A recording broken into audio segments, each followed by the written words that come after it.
put my life in one case. Like, that's not possible.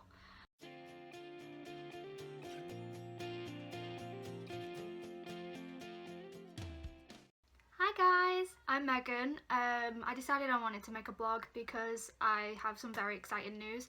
I will be flying out to Disney World for the academic exchange program in July, so I just kind of wanted to record the journey, tell people how it went, maybe even help certain people out when they try and apply for the program. I'm very new at this whole blogging thing, as you can probably tell, but I really wanted to show people that you can pursue things that you want to do. So I'm actually flying out on the 11th of July, which is this year. It's currently the start of March. Am I right? I'm probably wrong. It's the start of March. We found out in December, after applying, I'll go through all of the application stuff with you, that I'll be out there for 12 months. I'll be working 6 months merchandise and 6 months quick service food and beverage. We don't actually find out where we're working until we get there, so all the specifics and stuff you don't get there until you get to Florida. But the application stage, me and my friend Sam applied first on Yummy Jobs online, which you didn't really need to do because for the academic exchange program, Yummy Jobs representatives come to your uni to speak about it, and that's what I'm about to talk about. So me and Sam applied on the 1st of July. That was the day that applications came out, and we were all eager beavers and we had it all ready and done when it was all done, and we sent that off. We got emails a couple of weeks later from our tutors saying that the representative would be coming to the university at the end or the start or the end of October or something like that. So that came along. 9 AM start, obviously, so up relatively early. I would suggest wearing interview clothes, not as smart as in suit and tie, but just look clean and efficient and professional in a way. So we got there and there was a presentation that lasted for about an hour. It just overviewed on what the program was that you were applying for, how long you would be out there for, what you would be expected of you, where you would be living, all that kind of stuff, just a brief overview. Then afterwards the representative said if anyone is still interested, we are going to do group interviews straight after the presentation. So that happened. There was about 9 of us in the group. It was a very relaxed atmosphere, it wasn't stressful whatsoever. We went around the group, we said each other's names, we talked to the person next to us. Luckily, we all relatively knew the people there or knew of the people, so it wasn't you were speaking to strangers. But the main questions that were asked is, why do you want to work for Disney? What would be your biggest struggle about moving to the USA? And what 2 roles would you like most? There was a list. If you'd researched the whole program, there was a list of roles that you could preference. You can't choose, you can preference it, the job that you would like to do. The whole ordeal lasted about 3 hours. It started at 9, I was out by 12:15, and we got told by the representative that we would hear in the next couple of days whether we got through to the final interview, and if once that was done, you'd be going to London to Disney HQ, and then that'd be if you got through that, you got through. We all expected not to hear for 3 days, but that evening I got an email saying, oh, you've been invited to the final interviews down in Disney HQ, London Hammersmith. Woo! So that was really exciting. Okay, so the final interviews down in London, which was in Hammersmith, and Disney has an actual headquarters there, was held on the 3rd, the 6th and the 9th of November, I think. I was in the first groups of the interview, so my interview was on the 3rd. We arrived the day before, me and Sam, who's another applicant. We arrived the day before, we stayed for 2 nights in the hotel. We met up with all of the applicants from our uni. We were tourists, we went everywhere. We went Buckingham Palace, went to the Lions, we went everywhere we possibly could in one night, and then we went to Pizza Planet, had some cocktails, had some food. It was a really, really good night. Then the morning after, everyone had to be there at 9 o'clock. No matter what time your actual interview was that day, you had to be there for 9 o'clock, as there was a presentation that was happening that morning. The presentation was kind of the same as the one that you saw at the first stage, but it went into a bit more detail. Like, it told you how much the program was going to cost, what day you were flying out. We found out that if we did get through, we'd be flying out on the 11th of July. Like, you don't get a batch of days, you have to be there 11th of July. Like, you can arrive a couple of days before, but you do have to pay for your own accommodation and stuff like that, but you have to be there on the 11th. As it was the academic exchange program, what I'll do is I'll kind of break that down for you. Basically, it does what it says on the tin. It's an academic exchange. You will be working at Disney, and you'll be working full-time, 37.5 or maybe more hours a week, but you'll also be studying while you're out there to gain academic credit for your university. So our university representative was Central Michigan. So even though we'll be working at Disney and studying at Disney HQ, on paper, we'd be a Central Michigan University student. So because of that, we had to have 2 interviews that day, one with the Disney representative and one was the Central Michigan one. So in the Disney one, kind of the same questions you got asked in your group interview, but maybe a little bit different. Like, the main ones was why you want to do the academic exchange program more than anything else, like why not the cultural or anything else, what the current experience that you have is like job wise or work experience wise, why would that help you to work for Disney, and what are your strengths.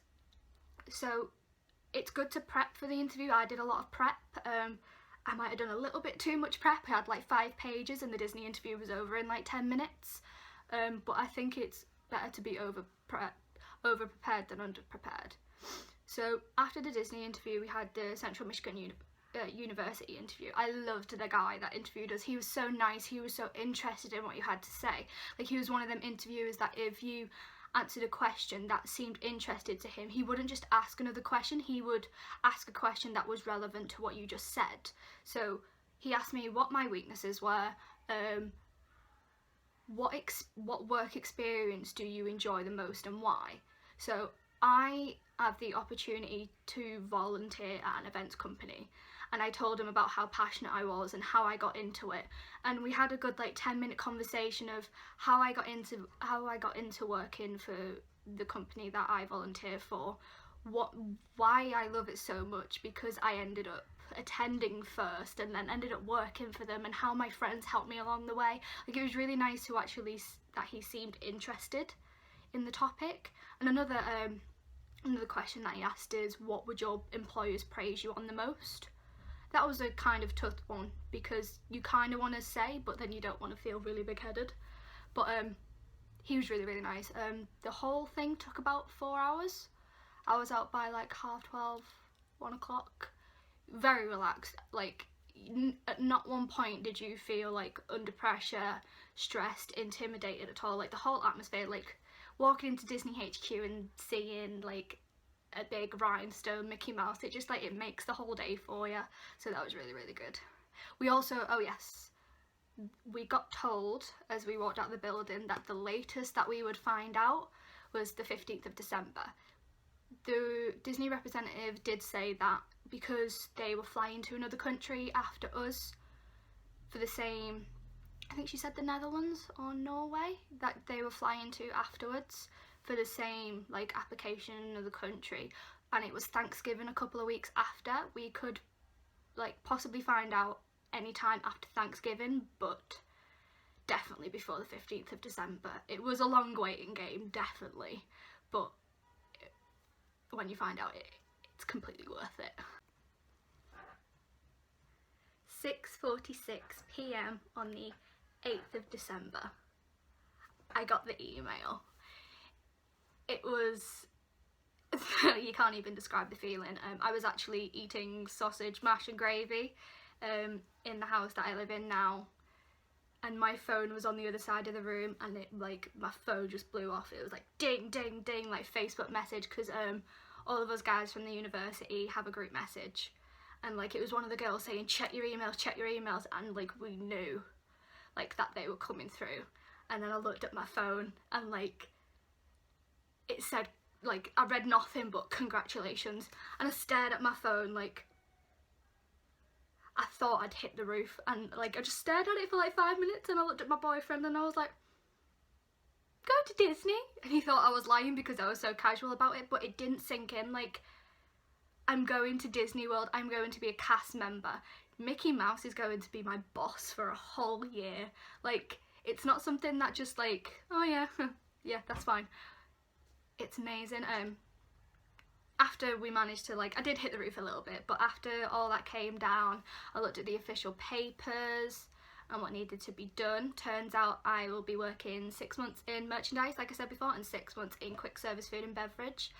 Most of the other guys who are going, like, we've got like 2 character performers, which is really, really good. I think most of everyone's got at least 6 months in quick service food and beverage, but we got Liv, who's like working in sit down food, which she'll be basically a host. A couple of guys, including Sam, who is on operations. I think the minority job, really, other than obviously character performer, is merchandise. Like, there's not many people who like got chosen merchandise. I kind of knew that I would, because I worked at Next for like 2 years, and I knew that I'd get quick service and food and beverage because I now work at a restaurant. So it's kind of put in 2 and 2 together.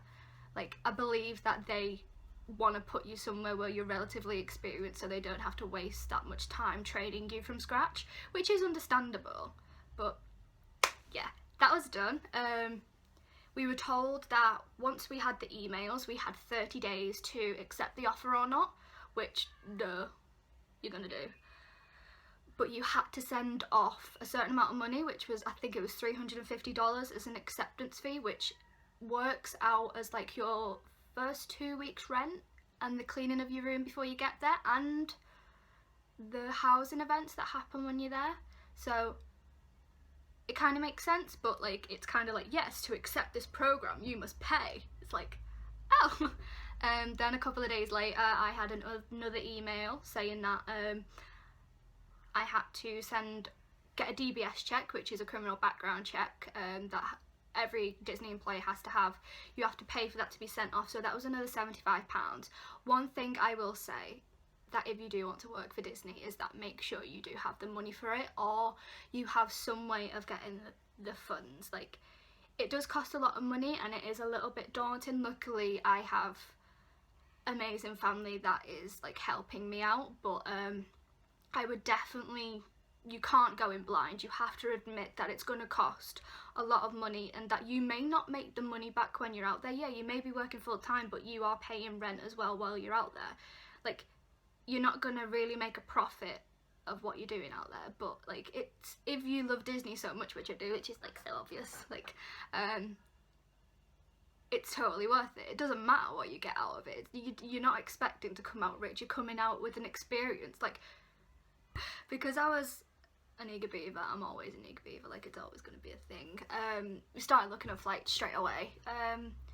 To fly one way with Virgin on the 11th of July was going to cost about £1,000, yeah, one way. It was actually cheaper to get a return with Virgin than it was to get a one way. It was about £700 for a return, which is ridiculous. But there's Thomas Cook has started to fly from Manchester to Orlando International, which I'm sure they only used to fly from Sanford, fly to Sanford, but they have started flying to MCO, which is really, really good. I ended up paying £440 for a one way, which obviously is still quite a lot, but it's a lot cheaper than £1,000. And because I'm an absolute prude and I refuse to live out of one suitcase for a year, I paid £75 to add another case. I had to, like, there was no way that you like can live out of, like, I can't put my life in one case, like, that's not possible. But that's pretty much like all I really wanted to talk about in this vlog. I am going to carry on doing vlogs whenever I can, when there's really an update. Like, I'm probably going to do a vlog and maybe film while I'm there when I go to London for my visa, which is hopefully going to be around May, June time, and hopefully we'll do some fun things when we're out there. But my next vlog is probably going to be the 30 Disney questions in 5 minutes challenge. I'm really excited to do that. I'm quite nervous, but yeah, that would be good. I will keep you updated. I do actually have a website like that I do type on a lot about the updates and everything. It's www.megandoesdisney.com. You can follow me on Instagram and Twitter, which is just Megan Hanley. And that is all. I will see you guys later. Hope you all have a magical day. Bye.